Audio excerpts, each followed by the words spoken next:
السلام علیکم ورحمۃ اللہ وبرکاتہ۔ آپ صلی اللہ علیہ وسلم نے فرمایا، قسم ہے اس ذات کی جس کے ہاتھ میں میری جان ہے، قسم ہے اس ذات کی جس کے ہاتھ میں میری جان ہے، تم ضرور نیکی کا حکم دو اور برائی سے منع کرو، تم ضرور نیکی کا حکم دو اور برائی سے منع کرو، ورنہ قریب ہے کہ اللہ تعالی تم پر کوئی عذاب بھیج دے، ورنہ قریب ہے کہ اللہ تعالی تم پر کوئی عذاب بھیج دے، پھر تم اس سے دعائیں کرو گے لیکن وہ قبول نہیں کی جائیں گی۔ اللہ اللہ۔ نبی کریم صلی اللہ علیہ وسلم کا فرمان ہے کہ تم نیکی کی دعوت دو، نیکی کا حکم دو اور برائی سے منع کرو۔ آج یہ چیز ہم میں ختم ہو گئی ہے، ہم سچ بات نہیں کہتے، ہم نیکی کی طرف بلانا بھول گئے ہیں، ہم کوئی اچھی بات بتانا بھول چکے ہیں، ہم صرف فرقہ وارانیت میں ایک دوسرے کو کافر کافر کافر کافر کہتے کہتے تھکتے نہیں ہیں۔ جب اس کام سے تھکیں گے جبھی تو کوئی نیکی کا حکم دیں گے اور برائی سے منع کریں گے نا۔ ہم تو خود برائی میں لگے ہوئے ہیں، ایک دوسرے کو برا بھلا کہنے میں لگے ہیں۔ کوئی حاکم کے زور پر سچ نہیں بولتا، کوئی پولیس کو سامنے دیکھ کر رشوت نکال کے پیسے بڑھا دیتا ہے۔ ہم سب میں ہم سب کو جب پولیس روکتی ہے ہم کیا کرتے ہیں؟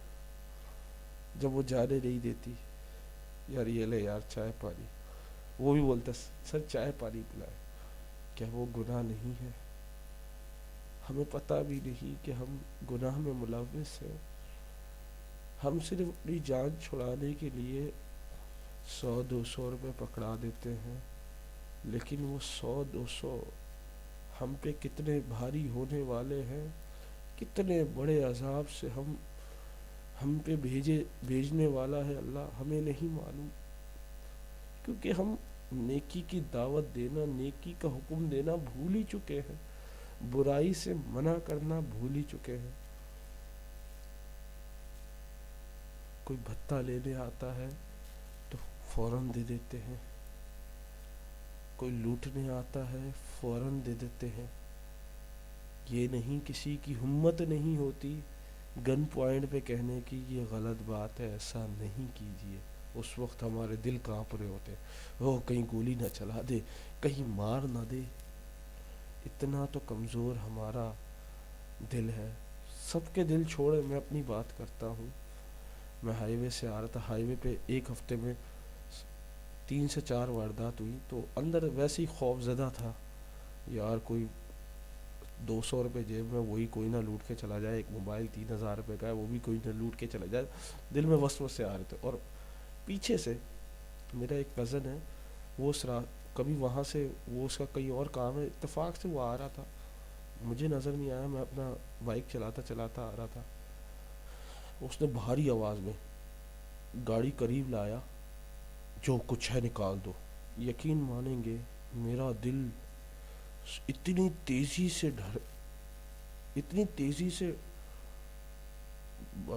بھڑکا یا دھڑکا کہ مجھے ایسا لگا کہ ابھی میری روح نکلنے والی ہے۔ مگر کیا تھا؟ ڈر، خوف۔ کیوں؟ ہم نے اللہ سے ڈرنا چھوڑ دیا۔ مجھے اس وقت اتنا شرم آئی اپنے آپ پہ، اللہ تو مجھے معاف کر دے۔ مجھے اس دن سے اپنے ایمان پر شک ہونے لگا کہ میرا ایمان اتنا کمزور ہے کہ کوئی آ کے ایک بندوق کے یا صرف یہ بول دے جو کچھ ہے نکالو، میں ڈر جاؤں گا۔ اتنا کمزور ہے میرا دل، صرف کس لیے؟ پیسے کے لیے، بیوی بچوں کے لیے؟ کیا میری محبت صرف اور صرف زبانی محبت ہے؟ کیا میں نبی کا سچا عاشق نہیں؟ اگر ہوں تو یہ چھوٹی چھوٹی باتوں سے میں کیسے ڈر گیا؟ میں تو نیکی کا حکم دینے والا بننے چاہتا تھا، میں تو خود ڈرپوک نکلا، نیکی کی دعوت کیا دوں گا؟ برائی سے کیسے منع کروں گا جب میں خود برائی میں ملوث ہوں؟ جب میں لوگوں کو، دوسرے لوگوں پہ تنقید کرنا رکوں گا تو برائی سے روکوں گا نا، میں تو خود برائی میں ملوث ہوں۔ اور فلاں بندہ روزہ نہیں رکھتا، شرم آنا چاہیے تجھے، روزہ نہیں رکھتا اور نماز نہیں پڑھتا، شرم آنی چاہیے تجھے۔ ہمیں طنز تنقید سے نکلے تو کچھ کریں ہم نے محبت شفقت والا رویہ تو ختم ہی کر دیا، جس سے لوگ واقعی میں ہماری طرف متوجہ ہوتے تھے۔ وہ تھا پیار محبت کا لہجہ، طنز والا نہیں۔ نیکی کا حکم دو اور برائی سے منع کرو، ورنہ قریب ہے کہ اللہ تعالیٰ تم پر، یعنی ہم پر عذاب بھیج دے۔ پھر تم اس کی دعا، تم اللہ سے دعا بھی کرو گے، ہم اللہ سے دعا بھی کریں گے، لیکن وہ قبول نہیں کی جائے گی۔ اللہ ہمیں معاف فرمائے، اللہ ہمیں حکم نیکی کا حکم دینے والا بنائے، اللہ ہمیں برائی سے منع کرنے والا بنائے، اللہ ہمیں اپنے عذاب سے بچائے، اللہ ہمیں اپنے عذاب سے بچائے اور ہماری دعا ہمیشہ قبول فرمائے۔ یا اللہ تو ہم سے راضی ہو جا، ہمارے ماں باپ کو بخش دے، ہمارے ماں باپ کو جنت عطا فرما دے اور ہمیں معاف فرما دے۔ آمین ثم آمین۔ السلام علیکم۔